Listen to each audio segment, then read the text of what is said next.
Last time in the Boruto anime, we finished up the Majina Bandits arc with the reveal of Boruto's curse mark versus Shojoji, and as well as the evil Kara organization.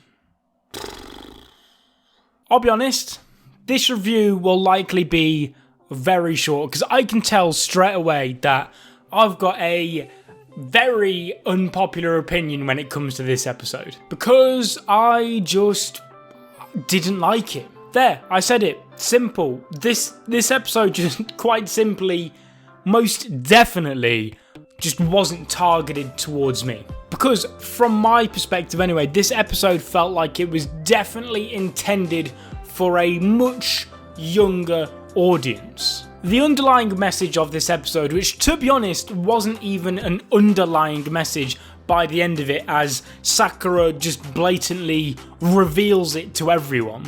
But it's just not something I'm too bothered about. And a lot of the comedy gags in this episode as well, I really didn't like them. Like Iwabi having to completely stretch out his arm to pick up Sarada's glass and literally drink from it. Where is the logic in that? How does that even come about? It's just, I get it, it's supposed to be funny and not taken seriously, but maybe it's just my sense of humour, but it's not funny. And the flower flying across the room to just land in Sarada's hand conveniently and have a fluke at another one of the tests. It's just, I think that was the scene when I was watching it, and I just thought, listen Harrison, this episode isn't for you. You're not going to enjoy this episode, okay? You are definitely not the intended target audience for this. I feel almost certain, in fact, I think I am certain that if you skip this episode, you wouldn't miss anything. I genuinely don't think there's anything major you would miss, apart from maybe a couple of interactions between a couple of the characters. That's about it, really. I think major story-wise, if you skip this episode, nothing really changes. Because it's not like Sarada learned any medical ninjutsu. She came out of that episode knowing the exact same amount of medical jutsu as she did going into it. Team 7 still don't have a medical ninja, despite constantly in this episode saying, we're trying to get one on every single team. Team 7 still don't have it. We've established Sarada won't be the medical ninjutsu.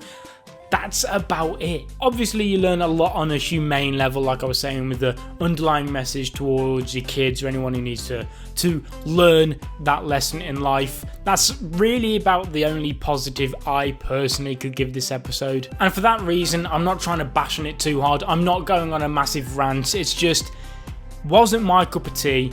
If I could skip it, I definitely would skip it, but at the end of the day, it is what it is. If you guys enjoyed it, I'm not going to stop that and say that you got a horrible taste or anything like that. It's really an episode that isn't worth getting angry over or anything like that. I expected this episode and the next couple of episodes to not be on par with what we've had for the past few weeks. I knew that coming into it. That's why I'm not that bothered about it. Overall, like I said, okay episode is the biggest form of praise I can give it, really. Cool little nice underlying message to kids. In the future, very far future mind, when I eventually have kids as well, it's probably going to be something which, watch this. But if I'm honest, I didn't really care too much about this episode. This review's been very, very short. Let me know in the comment section down below if you did enjoy it. Subscribe as well if you're not already to become a member of the Senpai Squad, and leave a like on this video as well if you enjoyed it or the episode. See you guys in another video very, very soon. But until then, as always, peace.